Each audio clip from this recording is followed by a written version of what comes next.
Hi, I'm Marty Nemko. I like well-curated quotes because they're distilled wisdom. Well, today's quotes in this series are on communication, and for each I add a comment. This is from George Bernard Shaw. The single biggest problem in communication is the illusion that it has taken place. My comment, especially in the politically correct world in which I live, people do not begin to let penetrate any ideas that diverge from their own. The next quote comes from Stephen Covey, the author of 7 Habits of Highly Effective People. He writes, "The biggest communication problem is that we do not listen to understand, we listen to reply." My same comment I made applies there, especially in the PC world in which I live. People do not begin to let penetrate any ideas that diverge from their own. Third comment is from Leo Roston. I think he wrote The Joy of Yiddish or something. He's a humorist. He writes, but this isn't deadly serious, he writes, "Extremists think that communication means agreeing with them." And that's, again, the same comment as I made. Especially in the PC world in which I live, people do not begin to let penetrate any ideas that diverge from their own. And the last related comment, a little different twist on it, from somebody named Orson Scott Card, who I've never heard of. "So the whole war is because we can't talk to each other." Of course, communication isn't always the end. This is my addition. Clearly, although communication isn't always the answer, sometimes we can't talk with each other because, again, if one person is PC and the other is not, there is such enmity that immediately puts up walls that you can't talk, and so war, literally or figuratively, ensues. The next from famous science fiction writer Philip Dick. "The basic tool for the manipulation of reality is the manipulation of words. If you can control the meaning of words, you can control the people who must use the words." Well, you're hearing sirens go off, which is unfortunately very frequent here. Forgive me. Hopefully it will dissipate quickly. I think it now has. Okay. All right.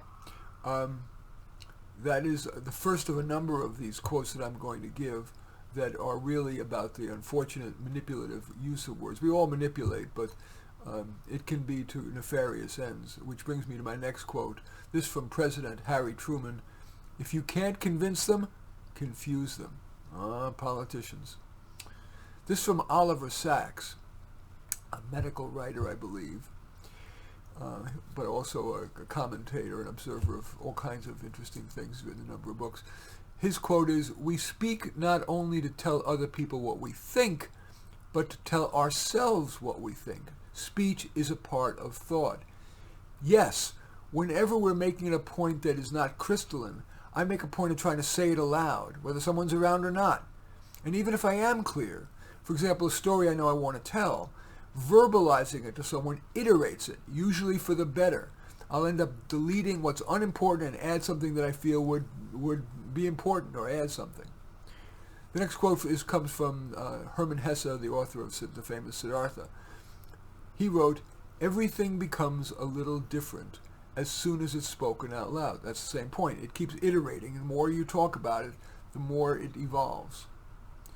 The next comes from the champion of myth and legend, Joseph Campbell. He wrote, "What will they think of me?" That concept, what will they think of me, must be put aside for bliss. I really love that ideal, to be able to say what you really feel without worrying so much what somebody else is thinking, although that can be a little narcissistic. Do we really just want to, hurt somebody's feelings or say something that is merely going to offend?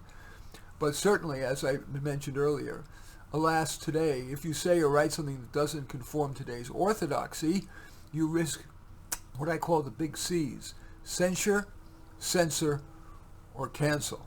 Being censured, censored, or canceled. Next comes from Shakespeare. "Brevity is the soul of wit." Indeed, I agree. Distill, distill, distill. Every extra word dilutes, and too many extra words, and you risk being viewed as a blowhard, an airhead, a self-absorbed, or all the above. The next quote comes from Robert Louis Stevenson. He wrote, Man is a creature who lives not on bread alone, but primarily by catchwords. It's so true.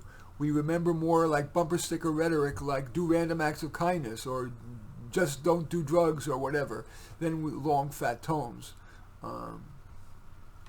Yes, and that's a corollary of what I was saying earlier, the importance of distilling, because every extra word dilutes your message. The next quote comes from somebody I've never heard of named Hans Hofmann. He writes, "The ability to simplify means to eliminate the unnecessary so that the necessary may speak." Again, same comment, distill, distill, distill. This comes from John McWhorter, the African-American linguist. I don't mean to define him by his being African-American. He is absolutely worthy and brilliant in his own right. It's just that, these days we tend to give extra credit to someone who is African-American. So if that offends, I apologize. He is worthy no matter what his race. Loving your language means a command of its vocabulary beyond the level of the everyday. It's true. When I think about it, often the simpler word is better because it helps ensure that your listener understands. But where a less common word more precisely expresses what you want to say, use that word. Don't make yourself less accurate to accommodate let's call them the lesser. And here's a quote from me. "The good communicator is a chameleon." Effective communication, especially if we're trying to change someone's behavior or attitude, requires understanding your listener, their intelligence level, their openness to an extended explanation, how much they focus on facts or feeling, how intransigent their views are, what their political stances are. You then must adapt what you say and how you say it.